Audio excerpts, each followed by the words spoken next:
Latar belakang.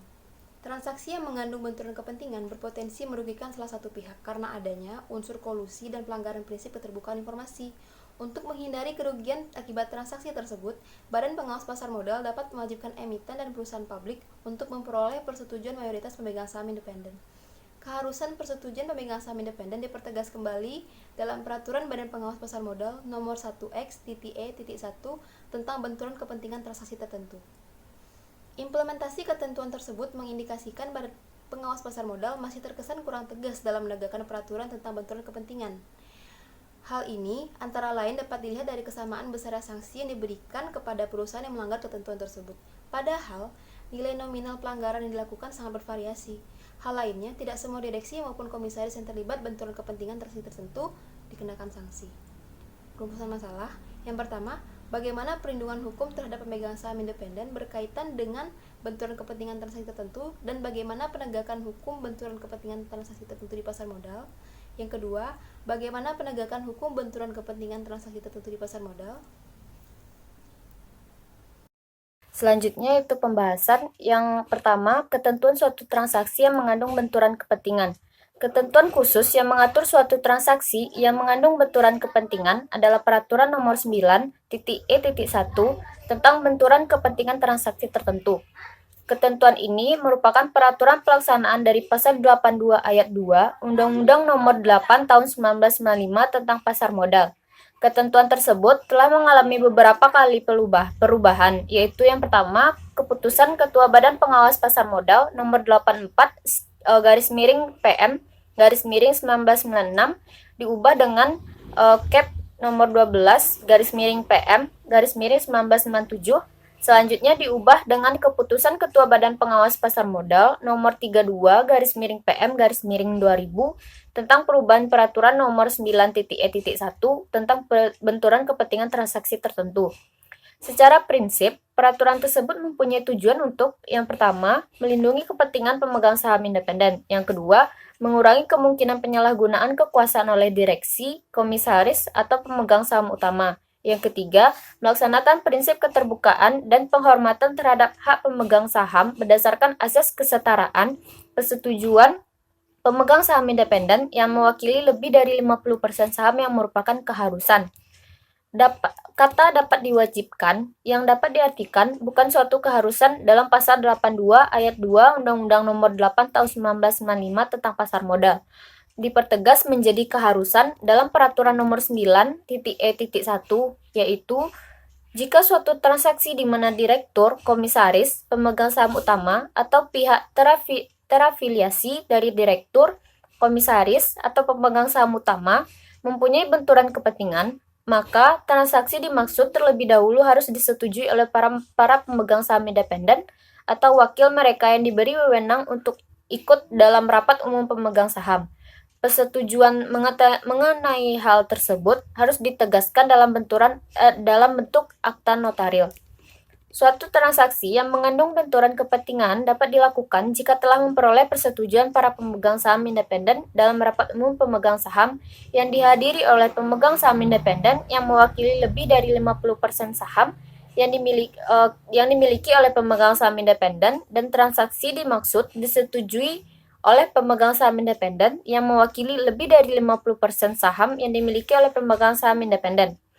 Jika quorum rapat umum pemegang saham tidak dipenuhi, maka rapat kedua dapat mengambil keputusan dengan syarat kehadiran dan pengambilan keputusan sama dengan rapat umum pemegang saham pertama.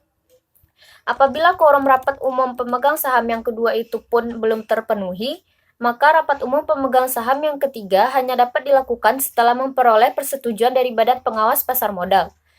Persetujuan tersebut didasarkan pada pertimbangan bahwa penyelenggaraan rapat umum pemegang saham tersebut telah memenuhi persyaratan, yaitu pengumuman kepada masyarakat telah dilaksanakan sesuai dengan ketentuan rapat umum pemegang saham yang pertama dan kedua, dan tempat rapat serta prosedur pemberian kekuasaan telah dilaksanakan dengan memperhatikan kepentingan pemegang saham independen.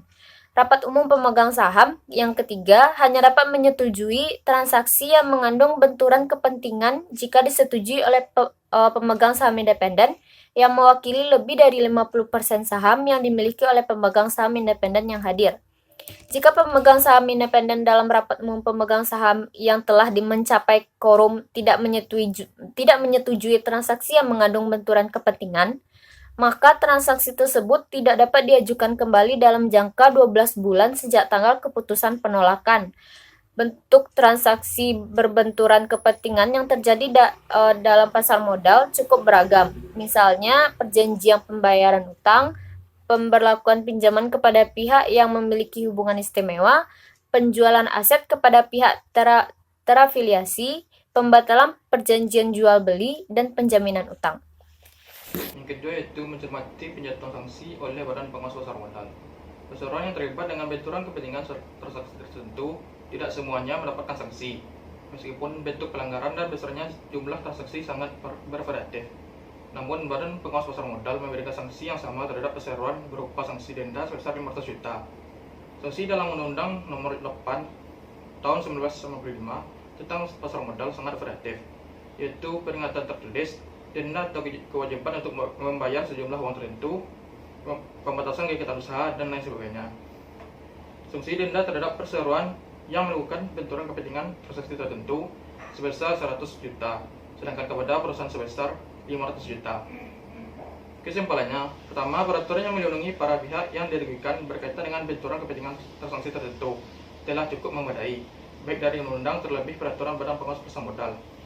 Yang kedua, itu prakteknya aturan tersebut belum diimplementasikan secara maksimal, meskipun Badan Pengawas Pasar Modal telah berusaha menjatuhkan sanksi sesuai dengan ketentuan yang ada. Peraturan terkait dan teori. Prosedur untuk melaksanakan transaksi yang mengandung benturan kepentingan diatur dalam Peraturan Bapepam Nomor 9 E.1 tentang transaksi afiliasi dan benturan kepentingan transaksi tertentu. Peraturan ini mendefinisikan benturan kepentingan sebagai perbedaan antara kepentingan ekonomis perusahaan dengan kepentingan ekonomis pribadi anggota direksi, anggota dewan komisaris, atau pemegang saham utama yang dapat merugikan perusahaan yang dimaksud.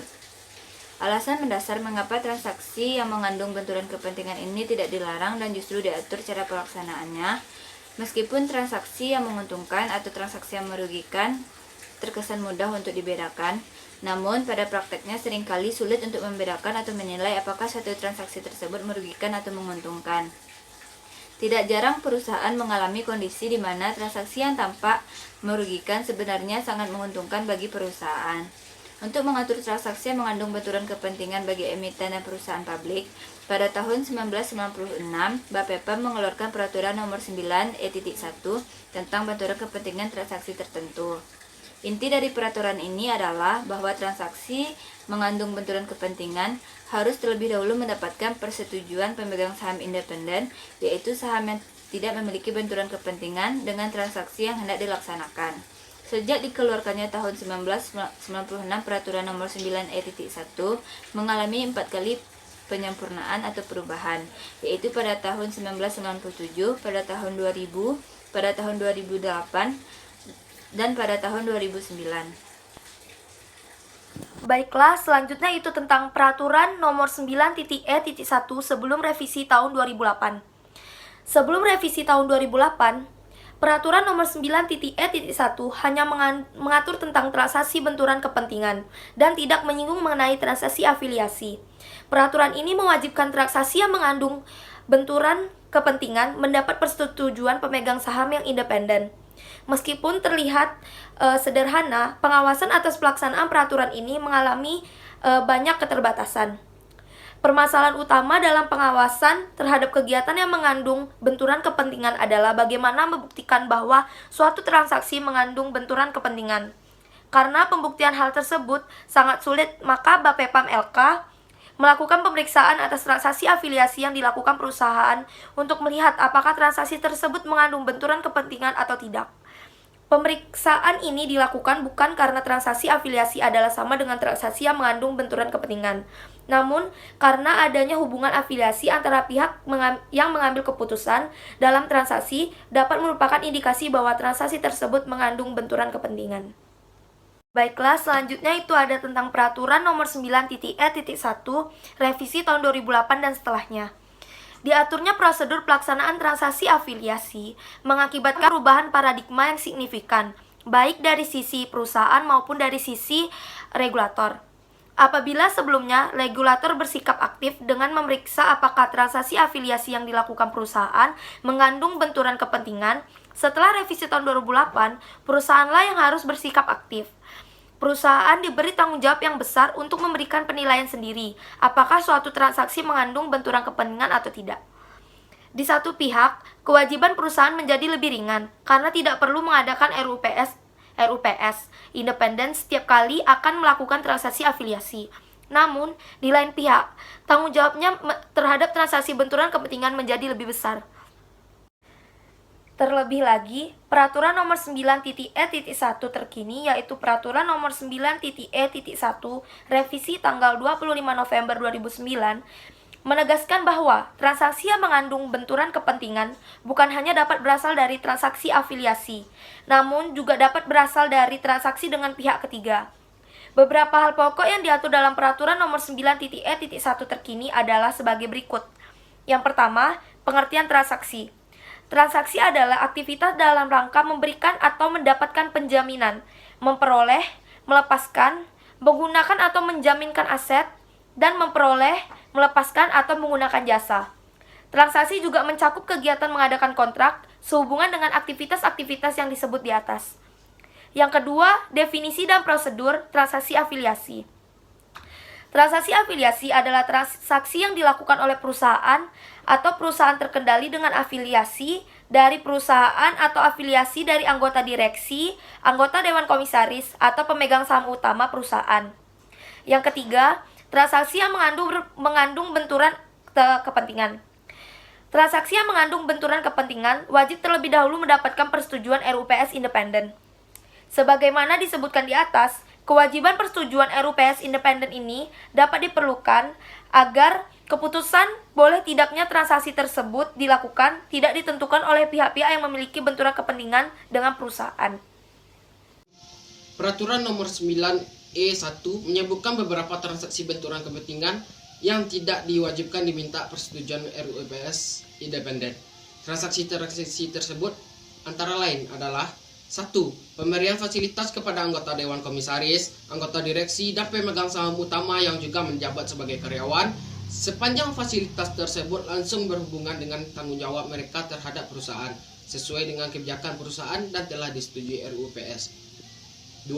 Transaksi antara perusahaan baik dengan karyawan, anggota direksi, atau anggota Dewan Komisaris perusahaan tersebut maupun dengan karyawan, anggota direksi, atau anggota Dewan Komisaris perusahaan terkendali, atau transaksi antara perusahaan terkendali tersebut maupun dengan karyawan, anggota direksi, atau anggota Dewan Komisaris perusahaan dengan persyaratan yang sama, sepanjang hal tersebut telah disetujui RUPS. 3. Imbalan tersebut berupa gaji, iuran, dana pensiun, dan atau manfaat khusus yang diberikan kepada anggota Dewan Komisaris, anggota direksi, dan pemegang saham utama yang juga sebagai karyawan, jika jumlah keseluruhan imbalan tersebut diungkapkan dalam laporan keuangan yang berkala. 4. Transaksi berkelanjutan yang dilakukan sesuai perusahaan melakukan penawaran atau penawaran umum, atau setelah pernyataan pendaftaran sebagai perusahaan publik menjadi efektif, dengan persyaratan yaitu transaksi awal yang mendasari transaksi selanjutnya telah memenuhi peraturan ini, dan syarat dan kondisi transaksi tidak mengalami perubahan yang dapat merugikan perusahaan. 5. Transaksi dengan nilai tidak lebih dari 0,5% dari modal desetor perusahaan dan tidak lebih dari 5 miliar. 6. Transaksi yang dilakukan oleh perusahaan sebagai pelaksanaan peraturan perundang-undangan atau putusan pengadilan, dan atau selanjutnya yang ketujuh, transaksi antara perusahaan dengan perusahaan terkendali yang saham atau modalnya dimiliki sekurang-kurangnya 99%, atau antara sesama perusahaan yang terkendali yang saham dan modalnya dimiliki sekurang-kurangnya 99% oleh perusahaan yang dimaksud. Sekian dari kelompok kami. Assalamualaikum warahmatullahi wabarakatuh.